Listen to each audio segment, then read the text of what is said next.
Hello, good morning. Solid state में हम अब लास्ट स्टेज पे, लास्ट यूनिट पे पहुंच चुके हैं आज। इसमें हमें अब देखना है इलेक्ट्रिकल प्रॉपर्टीज। हम कल देख रहे थे जिसमें conductor, semi conductor and insulators के बारे में हमने देखा था। आज इस सेमीकंडक्टर्स के जो टाइप्स होते हैं उसके बारे में देखने जा रहे हैं। अब मुझे ये बताइए कि सेमीकंडक्टर की ये डेफिनेशन हमने कल देख ली थी कि semiconductors which behaves as a insulator at lower temperature and becomes the conductor at slightly higher temperature. So the semiconductors जो होते हैं उसकी इलेक्ट्रिकल कंडक्टिविटी इंक्रीज होती है with the increase in temperature naturally. अब ये क्यों होता है? तो फॉरबिडन गैप जो होती है उसमें, जैसे कि जो कोवेलेंट कंपाउंड होते हैं, जनरली ये 14 ग्रुप्स के एलिमेंट है, सिलिकॉन, मेटालॉइड, जर्मेनियम। और यहां पे जो कंडक्शन बैंड होता है, कंडक्शन बैंड जो कि वैलेंस बैंड और कंडक्शन बैंड कंडक्टर में ओवरलैप करता है या बहुत कम गैप होती है, लेकिन यहां कंडक्शन बैंड और valence band, this is valence band and this is conduction band. This conduction band and valence band, this forbidden energy gap, this energy gap is very small, and therefore by hitting it or supplying the energy, that electron, this is completely filled, this valence band is completely filled, and therefore the electrons from this can be jump into the conduction band and they will conduct the electricity that we yesterday observed. And its conductivity range is 10 to the power 6 to 10 to the power minus 10 per ohm per meter. So अब ये conductors जो होते हैं, ये conductors दो type के होते हैं। Semiconductors are of two types. एक तो प्योर होता है, semiconductors are of two types. एक प्योर होता है जिसमें इलेक्ट्रिकल एनर्जी कंडक्ट करने में वो सब्सटेंस प्योर होता है तभी, जिसको कि हम इंट्रिंसिक सेमीकंडक्टर कहते हैं। Intrinsic semiconductor it is pure element होता है ये। जैसे कि सिलिकॉन अगर होगा, अगर ये उसके एटम्स है, इन एटम्स के पास 4 इलेक्ट्रॉन्स अनपेड होते हैं। अब ये 4 इलेक्ट्रॉन जब ये सॉलिड फॉर्म करता है, क्रिस्टल स्ट्रक्चर में आता है, तब इनके पास वैलेंसी शेल में 8 इलेक्ट्रॉन्स हो जाते हैं। जैसे इसके साथ ये इलेक्ट्रॉन शेयर करता है, ऊपर इसके साथ पर होगा, उसके साथ साइड में होगा, उसके साथ, तो ये दो electron this side with each atom are present. So electronic configuration becomes like this. You can easily understood it. हर एक एटम के ये इलेक्ट्रॉन्स है जो जिसके भी सराउंडिंग में आप देखेंगे, सरफेस के जो होंगे उसके मैंने आउटर साइड के नहीं निकाले हैं। सो इन बिटवीन अगर आप देखते हैं तो इसके पास 8 इलेक्ट्रॉन्स है। Now what happens when we supply certain amount of energy, some of the bonds will broken. So this electron can be conduct the electricity. The unpaired electron, after the breaking of covalent bond by supplying the certain amount of energy, this pure silicon or the germanium can conduct now electricity. There is no impurity. But ये intrinsic compound जो है, इसकी conductivity increase की जा सकती है। Conductivity can be increases. कैसे increase होती है ये आपको भी पता है, क्योंकि फिजिक्स का भी पार्ट है। By adding certain impurities.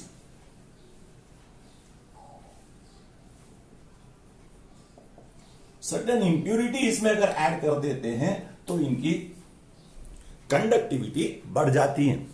अब इंप्यूरिटी जो एक स्पेसिफिक एलिमेंट हम इसमें ऐड करते हैं जिसके पास आइदर वैलेंस शेल में 5 इलेक्ट्रॉन होते या कि 15 ग्रुप का एलिमेंट होता है या 13 ग्रुप का एलिमेंट होता है, जैसे कि electron rich and electron deficient. इस प्रकार के जो हमने इंप्यूरिटी डिफेक्ट पहले देखे हुए हैं, इलेक्ट्रॉन रिच मतलब जो भी सेमीकंडक्टर है उसके वैलेंस शेल में जितने इलेक्ट्रॉन्स है उससे ज्यादा, और ऐसे इंप्यूरिटी से जिसकी कंडक्टिविटी एनहांस की गई है उनको एक्सट्रिंसिक कंडक्टर कहते हैं। Extrinsic semiconductor. तो ये intrinsic semiconductor and extrinsic semiconductor, इनकी डेफिनेशंस आपको पता होनी है। अब देखिएगा इसमें क्या हो रहा है कि एक्सट्रिंसिक कंडक्टर में 2 प्रकार के सेमीकंडक्टर्स को देखा जा सकता है। कैसे कि इसमें एक इलेक्ट्रॉन रिच इंप्यूरिटी ऐड कर दी है हमने, इलेक्ट्रॉन रिच इंप्यूरिटी।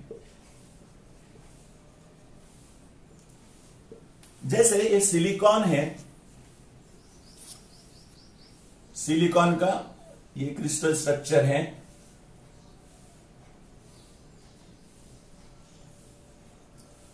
14 ग्रुप का एलिमेंट है ये। अब इसमें हमने 15 ग्रुप के एलिमेंट को ऐड कर दिया है, जैसे कि इन सभी सिलिकॉन एलिमेंट्स की जगह पे अब यहां पे हमने आर्सेनिक को ऐड कर दिया है। It is dope by arsenic, doping कहते हैं इसको इंप्यूरिटी ऐड करने में। बाकी ये सब सिलिकॉन के एटम्स है। Now what happens, this is the original condition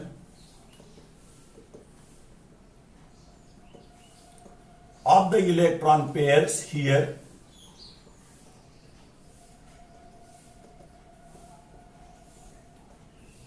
but what happens, arsenic has 5 electron in this valence shell।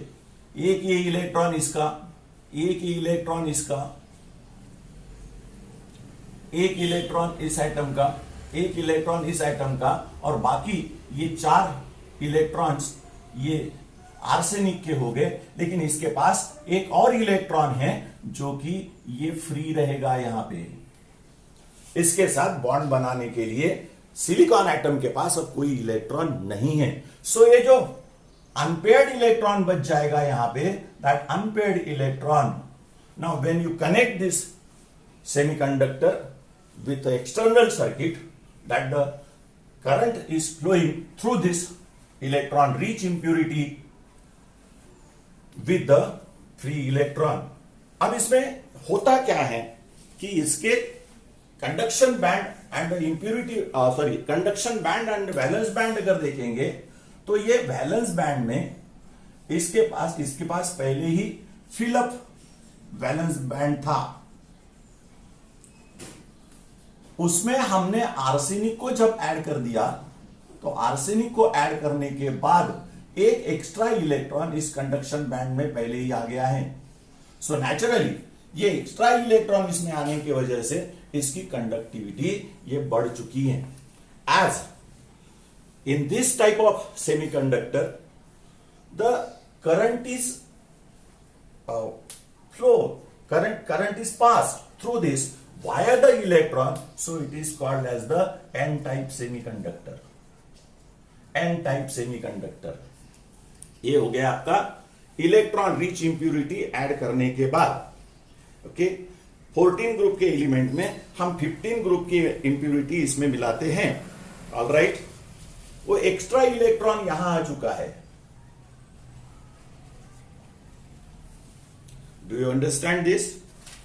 Then electron deficient मतलब अब 13 ग्रुप की अगर हम इसमें इलेक्ट्रॉन रीच हो गया, अब दूसरा आता है इसमें जो इलेक्ट्रॉन डिफिशिएंट इंप्यूरिटी हम इसमें ऐड करेंगे। इलेक्ट्रॉन डिफिशिएंट मतलब अब 14 ग्रुप के इस सेमीकंडक्टर में हम जो इंप्यूरिटी ऐड करने जा रहे हैं वो 13 ग्रुप की होगी। हम बोरान इसमें ऐड करके देखें, सो वही प्रकार का हम स्ट्रक्चर यहां निकालते हैं। So it is rough structure. Your book have, state board का बुक जो है इसमें फाइन स्ट्रक्चर दिया गया है। अब देखिएगा, ये ओरिजिनल सिचुएशन है इन सिलिकॉन एटम्स की, जो पहले यहां पे थे। These are the electrons shared by silicon atom. But what happens? Now इस सिलिकॉन एटम की जगह हमने 13 ग्रुप का कोई एलिमेंट इसमें ऐड कर दिया है, बाकी सिलिकॉन एटम है। तो नेचुरली अब इसके पास एक इलेक्ट्रॉन शेयर करने के लिए नहीं होगा। सो यहां पे एक होल फॉर्म हो जाता है। This hole is formed. अब होल फॉर्म होने की वजह से क्या होता है कि इसके साइड में जो भी कोई एटम होगा वो इलेक्ट्रॉन इसमें पास कर देता है। अगर यहां से इलेक्ट्रॉन आ चुका है तो ये विसिनिटी में जो है वो इलेक्ट्रॉन इधर पास कर देगा और इसके पास अब पॉजिटिव होल बन जाएगा। फिर ये इसमें पास कर देगा। तो इस तरह से ये पॉजिटिव होल जो होता है, इसको हम पॉजिटिव होल कहते हैं। इस पॉजिटिव होल के वजह से इलेक्ट्रॉन, आपको थोड़ा सा पढ़ के ये फाइंड आउट करना है कि इलेक्ट्रिकल करंट जिस डायरेक्शन में जाता है उस डायरेक्शन में होल पास होता है या उसके अपोजिट डायरेक्शन में जाता है। मुझे पता चल गया है कि आप लोग पढ़ नहीं रहे हो, सो इसलिए इसका आंसर मुझे बताना है। मैं किसी को भी कॉल करूंगा और ये पूछूंगा कि होल करंट के डायरेक्शन में जाता है या करंट के अपोजिट डायरेक्शन में जाता है। सो ये आपको फाइंड आउट करना है। अब ये हो गया, positive hole is carrying the current, क्योंकि उसमें विसिनिटी से इलेक्ट्रॉन पास हो रहे हैं और पॉजिटिव करंट उसके अपोजिट डायरेक्शन में, पॉजिटिव होल अपोजिट डायरेक्शन में जा रहा है। सो इसको कहते हैं पॉजिटिव करंट है। सो ये पॉजिटिव टाइप होल होता है ये। सो इसको पी टाइप सेमीकंडक्टर कहते हैं। सो इसका अगर हम वैलेंस बैंड और कंडक्शन बैंड देखेंगे तो नेचुरली अब क्या होगा, इसमें एक इलेक्ट्रॉन की डेफिशिएंसी होने की वजह से यहां पे वैलेंस बैंड में यहां पे हमें होल दिखाई देगा और ये कंडक्शन बैंड है। So this is all about the conductors and the semiconductors. Now today I want to finish the magnetic property. बच्चों, आप जानते हैं कि एटम जो होता है, ये एटम के सराउंडिंग में इलेक्ट्रॉन्स रिवॉल्व और इलेक्ट्रॉन्स सराउंडिंग जब रिवॉल्व करते हैं तो उनका जो ओन एक्सिस होता है, उन एक्सिस के सराउंडिंग में रिवॉल्व करते समय स्पिन भी करते हैं उनका दोनों। सो जब ये स्पिन करते हैं तो नेचुरली वो जो स्पिन होता है उनका, वो उसमें मैग्नेटिज्म इंड्यूस करता है। Do you understand? If this is an electron, this will spin around the axis, and when it spins around its own axis, that will produce or induce the magnetic property. Is it clear? It's very simple. It is not so much of importance. So when अब ये जो होता है कि अगर उसके valence shell में unpaired electron होंगे, अनपेयर्ड इलेक्ट्रॉन होगा और अनपेयर्ड इलेक्ट्रॉन का स्पिन तो एक ही डायरेक्शन में होगा, आइदर क्लॉकवाइज और द एंटी क्लॉकवाइज। बट जब उस ऑर्बिटल में इलेक्ट्रॉन पेयर होते हैं तो नेचुरली स्टेबिलिटी के लिए एक राइट हैंड, एक क्लॉकवाइज डायरेक्शन में स्पिन करता है, दूसरा एंटी क्लॉकवाइज डायरेक्शन में स्पिन करता है। सो इनके जो मैग्नेटिक मोमेंट इसमें आ जाएंगे या इंड्यूस मैग्नेटिज्म होगा, एक दूसरे को कैंसिल कर देगा। So depending upon the number of electrons, the unpaired electrons and the paired electrons, they are further classified as a diamagnetic. So जिनके इलेक्ट्रॉन्स, वैलेंस शेल के इलेक्ट्रॉन्स डायमैग्नेटिक सब्सटेंस, क्या होता है ये? सो इसमें मैग्नेटिज्म नहीं होता, ये मैग्नेटिज्म एग्जिबिट नहीं करता। इसमें जो इलेक्ट्रॉन्स होते हैं, ये इलेक्ट्रॉन्स, सारे इलेक्ट्रॉन पेयर्ड इलेक्ट्रॉन्स होते हैं। और जिनमें पेयर इलेक्ट्रॉन्स पाए जाते हैं, जैसे कि नाइट्रोजन है, N2 है, F2 है, H2O है, NaCl है, इनमें सभी इलेक्ट्रॉन पेयर हो जाते हैं। सो इनमें डायमैग्नेटिज्म दिखाई देता है। अब पैरामैग्नेटिज्म दूसरा प्रकार होता है इसमें। पैरामैग्नेटिज्म ये आप लोग जानते हैं, इसमें कोई दो राय नहीं है। पैरामैग्नेटिक क्या होता है? ये मैग्नेटिक सब्सटेंस के लिए वीकली अट्रैक्ट होता है और इसमें अनपेयर्ड इलेक्ट्रॉन्स होते हैं, बट फ्यू अनपेयर्ड इलेक्ट्रॉन्स होंगे, इसमें पेयर्ड इलेक्ट्रॉन्स नहीं होंगे। Alright, it is the examples आपके बुक में दिए हैं O2, Cu2+, Fe3+ and Cr3+। Examples और ये डेफिनेशंस आपने याद रखनी है। और इसमें एक ही आपको प्रकार दिया हुआ है, फेरी मैग्नेटिज्म और फेरोमैग्नेटिज्म दिया है आपको, एक फेरोमैग्नेटिज्म। ये फेरोमैग्नेटिज्म क्या होता है? ये फेरोमैग्नेटिक कंपाउंड जो है, या फेरोमैग्नेटिक एलिमेंट कहेंगे हम, या फेरोमैग्नेटिक का एलिमेंट कहेंगे। ये फेरोमैग्नेटिक जो होते हैं ये जनरली ट्रांजिशंस एलिमेंट से बिलोंग करते हैं, जैसे कि Fe, CO, Ni। अगर इनमें देखें तो ये स्ट्रांगली अट्रैक्ट होते हैं मैग्नेटिक सब्सटेंसेस के तरफ, और स्ट्रांगली अट्रैक्ट होने के बाद इनमें दूसरा एक कैरेक्टर और होता है कि इनके परमानेंट मैग्नेट्स बनाए जा सकते हैं। क्यों ऐसे होता है? तो इनमें अनपेयर्ड इलेक्ट्रॉन्स आर मैक्सिमम, इसमें बहुत सारे अनपेयर्ड इलेक्ट्रॉन्स होते हैं। पैरामैग्नेटिक सब्सटेंस में जितने होंगे उससे ज्यादा इसमें अनपेयर्ड इलेक्ट्रॉन्स होते हैं। It contains the large number of electron pairs. इसमें आपको एक डेफिनेशन कंप्लीट करनी है, इसके टाइप ध्यान में रखने हैं। मैंने एग्जांपल्स आपको बताए हैं। यहां पे मैं इन सॉलिड स्टेट के सब्जेक्ट, इस लेसन को यहां क्लोज कर रहा हूं, और मैं रिक्वेस्ट कर रहा हूं आपको एक और, कि आप लोग इस वीडियो को ऑब्जर्व नहीं कर रहे हो। ऑनलाइन क्लासेस का मतलब ये है कि जो वीडियो रोज आ रहा है उस वीडियो को आप देखें, उसको आप देखने के बाद जल्दी से ही ऑफ कर रहे हो। ये मुझे दिखाई देता है इधर कि आपने वीडियो कंप्लीट देखा नहीं देखा। आपको ये पता है, आप मेरे से ज्यादा जानते हो इसको, कि इसमें रिकॉर्ड होता है और ये रिकॉर्ड बताता है कि इसमें ज्यादा आप देख रहे हो नहीं देख रहे हो, कितना देख रहे हो, आधा देखा है कम देखा है, उसमें व्यूज में मुझे पता चल जाता है। कल मैंने मैसेज भेजा था, वो रॉन्ग था। You are not working seriously, वो नॉट गुम हो गया था उसमें से। और इसके बाद जो यूनिट होगा वो होगा अब आयनिक इक्विलिब्रिया।